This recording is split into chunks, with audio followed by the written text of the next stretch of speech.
Welcome to YouTube channel Learning Hub One. Dear viewers,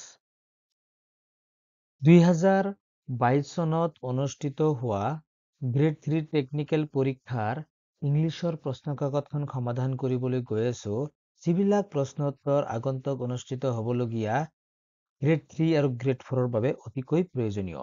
প্ৰথম কুৱেশ্যনটো আছে, what is the synonym of bright? ব্ৰাইটৰ সাইনোনাইমটো কি হ'ব? সমাৰ্থক শব্দটো কি হ'ব? অপশ্যন এ আছে ক্লিয়াৰ, অপশ্যন বি আছে ব্ৰিলিয়েণ্ট, অপশ্যন চি আছে ফ্ৰিজিড, অপশ্যন ডি আছে সিৰিন।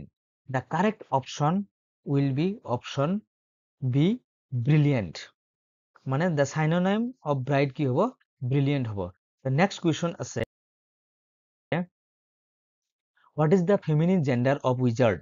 Wizardৰ feminine genderটো কি হ'ব? Option A আছে witch, option B আছে wizard, option C আছে spinster, option D আছে waitress. The correct option will be option A, witch. তাৰমানে ফেমিনিন জেন্ডাৰ অফ উইজাৰ্ড হ'ব উইডছ হ'ব। The next question is, what is a group of elephants called? হাতীৰ দলটো কি বুলি কোৱা হ'ব? অপশ্যন এ আছে প্ৰাইড, অপশ্যন বি আছে স্বাম, অপশ্যন চি আছে পেক, অপশ্যন ডি আছে hard. The correct option will be option D, hard. তাৰমানে হাতীৰ দলটোক a group of elephants কি বুলি কোৱা হ'ব? হাৰ্ড বুলি কোৱা হ'ব। The next question is, a person who sells flowers is called? এজন মানুহ যিজনে ফুল বিক্ৰী কৰে তাক ইংৰাজীত কি বুলি কোৱা হয়? অপশ্যন এ আছে ফ্লাউৰিষ্ট, অপশ্যন বি আছে ফ্লোৰিষ্ট, অপশ্যন চি আছে ফ্লাৱাৰাৰ, অপশ্যন ডি আছে florer. Correct option will be option B, florist. তাৰমানে যিজনে ফুল বিক্ৰী কৰে তাক ইংৰাজীত ফ্লোৰিষ্ট বুলি কোৱা হয়। Next question, complete the following proverb. An ideal brain is the devil's dish. দেশত কি হ'ব? এইটো এটা প্ৰভাৱ হয়, বচন হয়, এই বচনৰ এই দেশত কি হ'ব? অপশ্যন এ আছে হাউচ, অপশ্যন বি আছে ৱৰ্কশ্বপ, অপশ্যন চি আছে হাৰ্ট, অপশ্যন ডি আছে কিচেন। ইয়াৰে কাৰেক্ট অপশ্যনটো হ'ব অপশ্যন বি, ৱৰ্কশ্বপ। তাৰমানে কি হ'ব? An ideal brain is the devil's workshop. The next question is, what is the superlative form of sweet? Sweeter superlative form to কি হ'ব? Option A আছে sweetest, option B আছে sweetest, option C আছে sweetest, option D আছে sweetest. The correct option will be option A, sweetest. মানে sweeter superlative form to কি হ'ব? Sweetest হ'ব। Next question is, what is the past tense of lie? Liar past tense to কি হ'ব?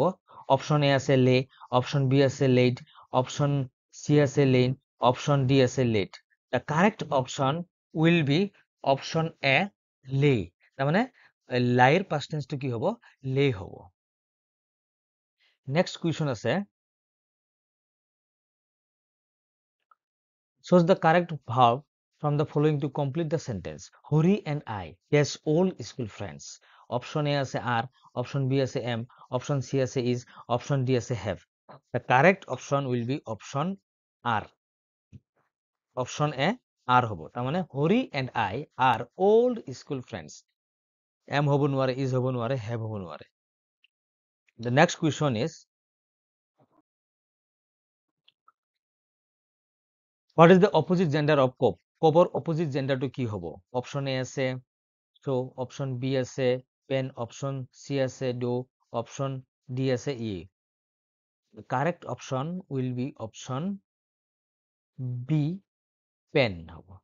তাৰ মানে কি হৈছে?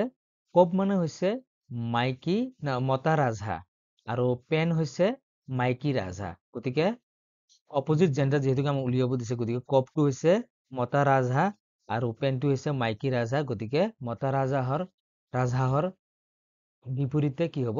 মাইকী ৰাজহাঁহ হ'ব। গতিকে অপশ্যন বি হ'ব correct option. Last question is, complete the following sentence with the correct determiner. Please give us dash help. Option A আছে some, option B আছে any, option C আছে no, option D আছে a. The correct option will be option A, some হ'ব। তাৰমানে please give us some help. Thank you for watching my video. Thank you.